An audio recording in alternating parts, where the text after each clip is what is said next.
आज मी इथे चिकन मसाल्याची रेसिपी दाखवली आहे। तर त्याला लागणारे साहित्य आलं, लसूण, हिरव्या मिरच्या आणि कोथिंबीर। प्रमाण जास्त ठेवा, त्याने चव खूप छान येते चिकनला। तर सुरुवातीला 2 चमचे आपण तेल घेतलेलं आहे, त्याच्यामध्ये आधी लसूण छान भाजून घ्यायचे। लसूणचा छान असा रंग बदलला की यावरती आपल्याला आलं, कोथिंबीर आणि मिरची छान भाजून घ्यायची तेलावरती। मस्त अशी खरपूस भाजून घ्यायची, त्याची चव चिकनला खूप छान येते। त्याच्यामुळे कच्च न घालता तेलावरती फ्राय करून घाला। एकदा अशा पद्धतीने चिकन ट्राय करा, खूप छान लागतं मॅरिनेट केल्यानंतर। तर मिक्सरमध्ये थोडंसं पाणी घालून आपल्याला ही बारीक पेस्ट करून तयार ठेवायची आहे। मॅरिनेशनसाठी आपण ग्रेव्ही तयार ठेवली आहे, मीठ, मसाला आणि लिंबाचा रस। तर इथे 1 किलो मी चिकन कापून छान घेतलंय, एकदम जाडसर नाही, मऊ मऊ असे तुकडे करून घेतलेत। त्याच्यावरती तयार केलेली पेस्ट, चवीनुसार मीठ आणि मालवणी मसाला वापरलेला आहे। तिखट कमी जास्त खातात त्याप्रमाणे इथे ॲडजस्ट करू शकतात मसाला। आणि 1 लिंबाचा रस आपल्याला पूर्ण 1 किलो चिकनला घालायचा आहे। शक्यतो रसाळ लिंबू असेल ना तर खूप छान लागतं।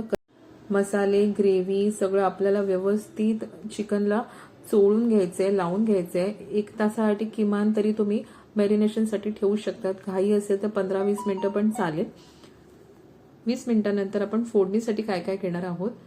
तर इथे कांदे घेतले 4 टोमॅटोची ग्रेव्ही घेतलेली आहे। तुम्हाला ग्रेव्ही नको असेल तर अशी घातले तरी चालतील, पण ते शिजायला वेळ लागतो, त्यामुळे मी ग्रेव्ही बनवून घेतलेली आहे। तर छान असं 2 चमचे तेल घेऊन कांदा परतून घ्यायचा आहे। त्याच्यावरती प्युरी घालायची आहे। प्युरी घातल्यानंतर तुम्हाला हवं असेल इथे तर आलं लसणाची पेस्टही टाकू शकतात। इथे मी 2 चमचे मालवणी मसाला वापरलेला आहे आणि 1 चमचा गरम मसाला वापरलेला आहे। आमच्याकडे लहान बाळ आहे, त्यामुळे आम्ही मसाला कमी वापरलेला आहे चिकनमध्ये। परत सांगते, जर गरज असेल तर तुम्ही जास्त प्रमाणात घालू शकता। गेल्या व्हिडिओमध्ये इतकी निगेटिव्ह कमेंट्स आलेत की यावरती येणार 100% मला माहिती आहे, म्हणून मी आधीच सांगून ठेवते। तर आता आपण इथे मॅरिनेट केलेलं चिकन घालायचं आहे, व्यवस्थित मिक्स करायचं आहे। ह्या चिकनमध्ये आपण वाटण कुठेही वापरलेलं नाही आहे, सुकं चिकन आहे हे।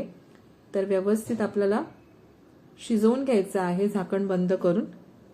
तर 15 ते 20 मिनिटं शक्यतो लागतात शिजायला। तर छान शिजलेलं आहे, पाण्याचाही वापर केला नाही आहे। चिकनला जे पाणी सुटले त्यामध्ये चिकन शिजलेलं आहे इथे। तर एकदा व्यवस्थित मिक्स करायचं आहे आणि शेवटला आपण 1 वाटी खोबरं, ओलं खोबरं घालायचंय वरून। त्याने खूप छान चव येते, म्हणून सांगितलं थोडं वेगळं आहे पण लागतं खूप छान।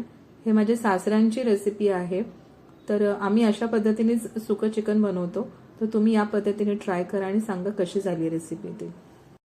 मी इथे चिकन भाकरी सोबत आणि भातासोबत सर्व केलेलं आहे, तर नक्की ट्राय करा।